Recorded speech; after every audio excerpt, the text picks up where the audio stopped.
আপনি কোনো মেসেজ যুদ্ধের জন্য কোনো মেসেজ দেবেন নাকি? কারণ আজকালকার তো এই যে সোশ্যাল সাইট বলুন, ভালো দিকও আছে, মন্দ দিকও আছে। কোনো বিশেষ মেসেজ আপনি যুবকদের দেবেন নাকি? যুবকদের জন্য বিশেষভাবে বলবো, তারা যেন তাদের গার্জেনকে এবং তাদের পরিবারের সঙ্গে তারা সৎভাবে চলে। এবং আজকালকার যা সমস্যা হচ্ছে, যুবকরা বিভিন্ন রকম নেশাগ্রস্ত হচ্ছে। সেজন্য আমি বিশেষভাবে আমার যুবক সমাজকে অনুরোধ করব, তারা যেন তাদের শরীর মন আত্মা নেশাগ্রস্ত না করে এবং তারা যেন তাদের যে ধর্ম আছে সেই ধর্মতে তারা যেন বলিষ্ঠ হয়। এবং আমরা যারা খ্রিস্টান বিশ্বাসী, আমরা যেন আমাদের প্রভু যীশু খ্রিস্টের সঙ্গে ফলোয়ার হই এবং তার সেই জীবন্ত বাক্য নিয়ে আমরা যেন চলতে পারি। নমস্কার স্যার। নমস্কার। হ্যাপি নিউ ইয়ার আপনাদের দুজনকেই। তো কয়েকদিন থেকে এই যে প্রোগ্রামটা চলছে, তো এই প্রোগ্রামের ব্যাপারে আপনি যদি একটু ভিউয়ার্সদের যদি অবগত করান স্যার আপনি। আমরা অ্যাকচুয়ালি এখানে অতিথি। হ্যাঁ। এই প্রোগ্রামটা হচ্ছে diocese of divorce church of North India. এখানে লেখা আছে আপনারা দেখুন যে 3rd annual conference organised by the youth. আচ্ছা। তো এখানে যতগুলো পাস্টর আছে তারা এখানে এসছে, আর আমাদের এখানে আহ্বান করা হয়েছে। আমরা যেন এখানে এসে যুবক যুবতীদের মধ্যে তাদের সঙ্গে একসঙ্গে থেকে তাদের যে সংস্কৃতি সেটা শেখা, আচ্ছা। বিশেষ করে বড়ো সংস্কৃতি, সাঁওতালি সংস্কৃতি, বাংলা সংস্কৃতি, খ্রিস্টীয় সংস্কৃতি আছে, সেটা তাদের থেকে একে অপরের মধ্যে সহভাগিতায়। আচ্ছা আচ্ছা আচ্ছা আচ্ছা কদিন থেকে চলছে স্যার প্রোগ্রামটা? এটা অলরেডি 2 দিন হয়ে গেছে। আচ্ছা, আচ্ছা। 2 দিন, কালকে 1 দিন বাকি আছে। কালকে একদিন। এবং আপনার নাম স্যার? জয়ন্ত চৌধুরী। ধন্যবাদ স্যার, ধন্যবাদ।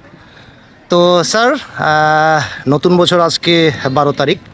তো আপনি ভিউয়ার্সদের কিছু বিশেষ একটা মেসেজ দেবেন নাকি? আজকালকার যে পরিস্থিতি আমরা দেখি, নিউজে বলুন, সোশ্যাল সাইটে বলুন, যে পরিস্থিতি দেশে বিদেশে কম বেশি, আপনি কোনো মেসেজ দেবেন নাকি স্যার? নমস্কার, আমি রেভারেন্ড আশিস সরকার, কলকাতা থেকে আসছি।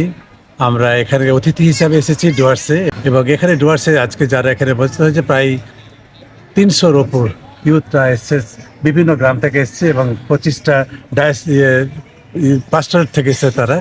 এবং তারা 3 দিন ধরে প্রোগ্রাম করছে। এটা ঈশ্বরের বন্দনা হচ্ছে এবং ঈশ্বরকে আমরা আনন্দিত যে আমরা 2025 সালটি 2026 সালে পদার্পণ করেছি। তার একটা আনন্দ উৎসব চলছে, অ্যানুয়াল ইনভার্সন চলছে। এবং আমরা এখানে আনন্দিত হয়েছি যে খ্রিস্টীয় সমাজ একত্রিত হয়ে, ইউনিটি হয়ে, তারা সমস্ত ছেলে মেয়ে একসঙ্গে হয়ে তারা ঈশ্বরে গণগান করছে।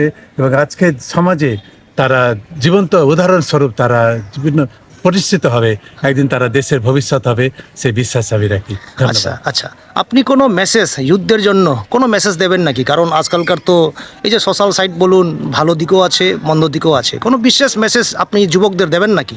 যুবকদের জন্য বিশেষভাবে বলবো, তারা যেন তাদের গার্জেনকে এবং তাদের পরিবারের সঙ্গে তারা সৎভাবে চলে। এবং আজকালকার যা সমস্যা হচ্ছে, যুবকরা বিভিন্ন রকম নেশাগ্রস্ত হচ্ছে।